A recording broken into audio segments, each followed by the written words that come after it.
Obviously, the issue that is hardest for us is the issue of the hostages who are in Gaza. And we see that we still can't reach a ceasefire, even though Israel publicly and officially said that they did receive the ceasefire proposal, but Hamas rejects it. What do you think about this? It's the dilemma that has been there since the beginning, because when the war started, let me remind you, I have already served 300 days in the war as an active soldier, a reservist. In fact, this Sunday I have to go back for my 5th round in the army, and from the beginning the military objectives have been two: to eliminate Hamas and to bring back the hostages. That creates a paradox. Which comes first? If you want to eliminate Hamas first, then the hostages become a secondary consequence of that. But if you want to bring back the hostages first, making agreements with Hamas means you can't eliminate them as quickly as you wanted. That is, they're like contradictory objectives, or not necessarily contradictory, but you have to choose an order.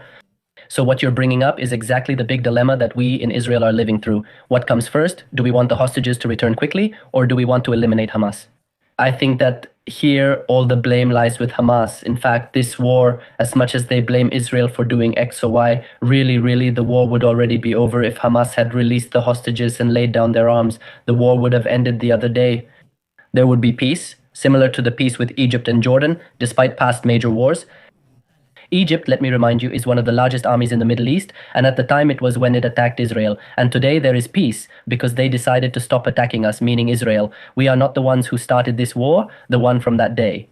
So regarding what you said, obviously the blame lies with Hamas for not accepting any proposal that Israel has. So Israel, now we have to choose what the order of the factors would be, so whether to go after Hamas first or to continue making this exchange. And also, look, there's complexity in this issue. Okay, we know that if we make the agreement, I mean, there's a lot of division within society, even though most people do want to reach an agreement already. Now, according to the polls, 80% are in favor of making an agreement with Hamas just to free some of the hostages. I wanted to ask you, we as Jews often like to go to the sources, especially you, since you know and understand very well what the sources say about this dilemma, or this complexity that if we make the agreement now, in fact, we also release Palestinian prisoners who are in jail for committing terrorist attacks. And 80% go back to committing terrorist attacks. I mean, they return to this cycle of terrorism. We know that we are releasing criminals, murderers, terrorists in order to free our brothers. What should we do? What does Judaism say? As you mentioned, we love quoting, and there's plenty of literature on this. In fact, our patriarch Abraham, his first military action is in the context of kidnapped people, as the Tanakh tells. Some kings, they go to war in the area of Sodom and they kidnap his nephew Lot and take him away. And what does Abraham do?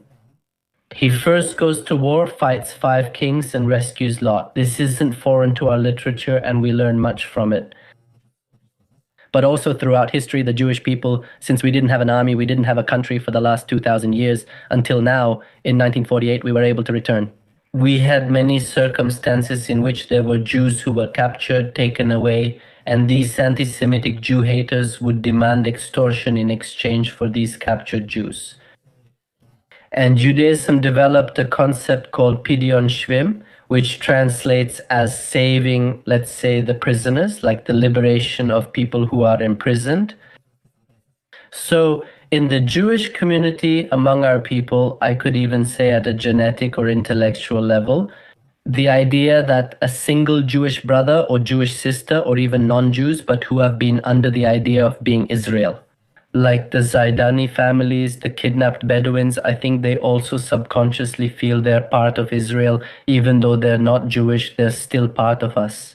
In this regard, the Thais who were kidnapped, there are Latin Americans who are still being held captive, who have passports from different countries.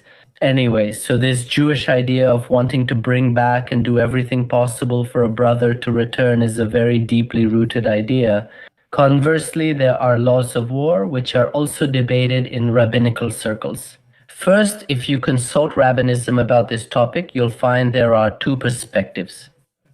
One question is whether these kidnapped people fall under Pidyon, as I mentioned, or under the category of war. Because in war, the rules of the game in Judaism change drastically. If you notice frequent mercy, our literature is filled with constant sensitivity. In war, you need to identify the enemy, understand the objective, and see if it conflicts with the issue. And what about the kidnapped? Rabbinic sources also discuss this, but how do they view it? Our history from Abraham to now shows we've always faced such times, and we'll get through these too. Even the rabbis debate this. But how do you interpret this? My approach is that this is not a scenario of pidyon, but rather this is a scenario of war. Because releasing hostages in exchange for terrorists would mean that more blood could be shed in the future. Because it's, as in the example, you mentioned it well, let's say releasing an Israeli hostage, alive or not, in exchange for a certain number of terrorists. An example. That already happened a few years ago with Yahya Sinwar, who was the leader of Hamas. He was released in one of these deals in exchange for an Israeli soldier who had also been kidnapped a decade ago, more than a decade ago, sorry, and Yahya Sinwar was the architect of this entire war we're seeing. So, as you say, if we see that the data shows that 80% of the terrorists return, then that's why many rabbis, including myself, by the way, I am a rabbi, and also my rabbi, think so. Just like in a war scenario like this, the priority now is to eliminate Hamas. Okay, interesting. I mean, we have a different way of seeing this situation. That shows what we always say, right? That there are 2 Jews in 70 synagogues. I mean, a Jew on a deserted island has 2 synagogues, one to go to and one not to go to. I also saw rabbis who, as you said, mentioned there's debate. They say that first you have to prioritize those who are in immediate danger, which are the hostages, and then the danger that could come, which we know will come from releasing them. Yes, it's true. There's immediate danger now for the hostages, and there's also immediate danger for the soldiers. That is, I can say from experience that there were areas of Gaza that were already, let's say, safe enough to move forward. Is the priority the hostages or eliminating Hamas? But after many agreements, those areas were returned to Hamas. Hamas set traps there. And again, when the Israeli army tried to advance, many soldiers fell. So both sides pay the price too. But I understand the dilemma. That's why I don't discuss it much, because it's Israeli internal politics. So I don't like to talk about our debates outside. But since you already mentioned Ege Sinwar, did it just happen? I mean, this week it was published by Palestinian and Israeli sources. His wife, I don't know if you recall the video where she enters the tunnel with him and their kids, that she escaped to Turkey with a lot of money and her children, and she already got married again.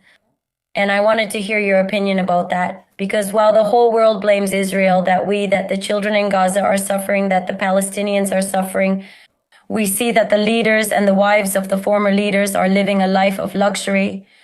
We see it. The Israeli spokesperson in Arabic releases a video of the Hamas terrorists inside the tunnels, eating like kings, eating grapes, bananas, and mocking. I mean, like mocking, because it's one thing if they're just eating a sandwich, but they're making it into a show, all that feast they're having in the tunnels while above what they show us. At least, and I dare to judge, though it's not exact, they show 1,000 children lining up with, how do you say, pots, and in slow motion they show us people lifting sacks of flour. And then something very curious. I saw this morning that the United Nations insists that humanitarian aid is not arriving. And at that same time, the Gaza Humanitarian Aid Distribution Center took a photo showing all the food supplies that the United Nations hasn't taken. The United Nations is criticizing actions they aren't following themselves. In any case, as Israelis and as Jews and as human beings, it hurts us that there is hunger. We don't want that. I don't think any child should go hungry. No child should have to suffer like that. About that, I appreciate you mentioning it because I want to highlight it too. And I think that right now, look, we totally agree on something that is very important. Sorry. Hunger shouldn't exist. It's not normal. But here the question is, who's to blame for this hunger? How is it possible that trucks, when they go out with humanitarian aid, Hamas terrorists first seize the trucks by force? They ask, do you see the media? And the Gazans are complaining, saying, a pound of flour for $100? Why are they charging if humanitarian aid should be free? Hamas is the only one charging for humanitarian aid, taking it and selling it since it's their only remaining war resource. And as you rightly mentioned, Mrs. Sinwara, now in her new luxury, the Emirates. You could say that about Hamas in Qatar, living in luxury. One Hamas leader is reportedly richer than Taylor Swift. So yes, it's a psychedelic scenario of how the population can be used to fill the pockets of many. Of course, but what's different with Taylor Swift? People pay for her concerts to enjoy music, while here they pay believing it will work. Donations to Palestinians in Gaza, as you mentioned, are used for propaganda, often from Hamas. Here's a fact. Speaking about foreign policy, the consul of the Palestinian embassy in Colombia, she reported Ambassador al-Maliki, Consul Rim reported him. Exactly for that reason, like how people pay for a Taylor Swift concert. Events organized by these Palestinian diplomatic bodies are like that. They charge for some event and say, we're not charging to raise money for a hospital in X or Y. The consul reported the Palestinian ambassador al-Maliki asking, where is that money? It disappeared. The money was never donated. So that's their methodology. It's no wonder. How can you have a mansion in Qatar if you have nothing else except a pocket called United Nations Relief and Rehabilitation Administration? And in the end, the ones who make these negotiations are the same Hamas leaders, the political leaders, so to speak, who live in Qatar, who live in Turkey, living the lives of multimillionaires. And what they do in the negotiations is that they don't feel any pressure to end this war. It should be highlighted, but yes, regarding this topic, we're discussing how they blame Israel. Obviously, it's not only Israelis who suffer from this and from this hatred, but also Jews around the world. And just this week, we saw 2 cases. Every week, there are more and more cases of anti-Semitism in the world. For example, the latest case was about Israelis who arrived in Greece. They wanted to leave a ship but were prevented from disembarking when pro-Palestinian protesters with flags blocked the entrance to Greece. There was also another similar incident. Now we just saw another video that came out of Valencia, Spain, of young people. A group of young people who were on a plane, they were taken off the plane, they were singing in Hebrew, they were taken off the plane, they were arrested, terrible things were done to them, and they were asked, they had to delete all videos and documents showing what was done to them. Anti-Semitism is rising globally, and I wanted to ask if Judaism addresses this in any way. Can we reference our sources that explain why there's so much hatred toward Jews, especially now as it increases? Yes, what Judaism generally does, and I recommend this to anyone who is listening to me, Judaism, it avoids blaming the other person. Often we say they hate me because the other person is bad or did something wrong. Judaism doesn't have that approach. If you read, for example, right now we are in a period of Judaism during the year, which is the 3 weeks of mourning, because it's a period when we remember the destruction of the temple. And when we say there was a destruction of the temple, why do we say it happened? No, it's not just that the Romans or Babylonians were bad. We already know they persecuted us and crucified 6,000 Jews. We say the temple was destroyed because of our baseless hatred toward each other. That is, and the focus of Judaism has always been in that direction, which is how your actions lead you to pay the consequences. That's like measure for measure, that is, and that's the general approach of Judaism. Don't blame others, assess your own feelings, even if they're at fault, consider what you can do to improve the situation. Maybe you could form a state and build an army for defense. There are many possibilities. My approach to this topic is that the world wants to hear what Israel has to say. The world waited 2,000 years for the Jew, exiled everywhere, and now that we've returned to our land, we've returned to our country. What is the message we have? Because from my perspective, this is a moment. You could even say it's a biblical one. The fact that a people scattered across hundreds of countries, there are 290 something countries, have returned in their own language to their own land. So this is a very big message. So what is it then? Humanity? In their subconscious, they understand that Israel represents something very big, something they're afraid of, or something they don't want, that they reject, whatever it is. But that's why I don't really put all the blame on the Judeophobe, but rather I want to take it on myself to understand. Let's take a step back and understand why this is happening. What do we have? Maybe our role has to be a universal one, not so much a national one, because until now, Zionism has often focused on, let's defend Israel. But maybe we also have a cosmopolitan role, a role that points toward a universal message that the Torah has, or that we have as the people of Israel. So it seems to me that that's where the sources of Judaism are headed, not so much complaining that there are anti-Semites. There have always been some, maybe there always will be, but rather, what can we do to improve the situation? Great approach. I find your points very interesting. And I also think that, as you said, on a historical level, whenever we had internal division among ourselves, something serious happened. I mean, also, like you said about the destruction of the second temple, which we said was destroyed because of baseless hatred, it was also, I mean, after a time of the Pharisees and Sadducees who hated each other. And I remember many things that are happening now also in Israel, where there are like two groups that are against each other. Did what happened in October occur just after intense hatred and tension between them, especially since you mentioned we need to show who we are? Maybe you can share how you view Israel or Judaism now or our future. How will this war end? What should we do? What must we do for that? That's right. I want to assure the audience that everything will be fine and we will succeed. We Jews have faced tougher challenges before. We are going to come out fine, and I want to invite the audience to take part in this historic moment together with Israel. Why? Because this generation is defining much of what the future of humanity will be. Israel, we are just, how can I say it? Well, let me tell you an analogy. There is a juice in Israel called patel. Patel, it's like, how can I say it? Imagine it's like a concentrate that you put in a glass and then you add water and that turns into juice. I think Israel is a concentrated example of humanity's dilemma. You see the situation in Europe, immigration or multiculturalism.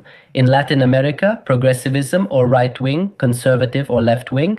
And those voices, the voices that represent both sides, are concentrated in the conflict. Many of the echoes you hear start from here.